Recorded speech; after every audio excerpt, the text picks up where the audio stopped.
മമ്മൂട്ടിയും മോഹൻലാലും ഒന്നിക്കുന്ന മഹേഷ് നാരായണൻ ചിത്രത്തിൽ നയൻതാര ജോയിൻ ചെയ്തതായിട്ടാണ് റിപ്പോർട്ടുകൾ. ഇന്ത്യയിലെ തന്നെ വിലപിടിപ്പുള്ള നായികയായ നയൻതാര 3 വർഷത്തെ ഇടവേളയ്ക്ക് ശേഷം വീണ്ടും മലയാളത്തിൽ എത്തുന്നു എന്ന പ്രത്യേകതയുമുണ്ട്.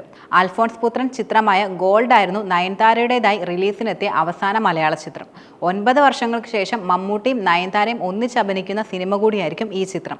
2016 റിലീസ് ചെയ്ത പുതിയ നിയമത്തിലായിരുന്നു ഇരുവരും ഇതിനു മുമ്പ് ഒന്നിച്ചഭിനയിച്ചത്. മമ്മൂട്ടിയും മോഹൻലാലും 18 വർഷങ്ങൾക്ക് ശേഷം ഒരുമിക്കുന്ന ഈ വമ്പൻ സിനിമയിലെ താരനിരയിൽ ഫഹദ് ഫാസിൽ, കുഞ്ചാക്കോ ബോബൻ തുടങ്ങിയവരും ഉൾപ്പെടുന്നുണ്ട്. സിനിമയിലെ ആദ്യ ഷെഡ്യൂൾ ആരംഭിച്ചത് ശ്രീലങ്കയിലായിരുന്നു. തുടർന്ന് ഷാർജ, അസർബൈജാൻ എന്നിവിടങ്ങളിൽ ചിത്രീകരിച്ച് 4ാമത്തെ ഷെഡ്യൂളിനായി ടീം വീണ്ടും ശ്രീലങ്കയിൽ എത്തിയിരുന്നു. അടുത്ത ഷെഡ്യൂൾ ഡൽഹിയിലായിരിക്കും. മമ്മൂട്ടി, മോഹൻലാൽ, രേവതി ഉൾപ്പെടെയുള്ളവരുടെ രംഗങ്ങളാണ് ഡൽഹിയിൽ പ്രധാനമായും ചിത്രീകരിക്കുന്നത്.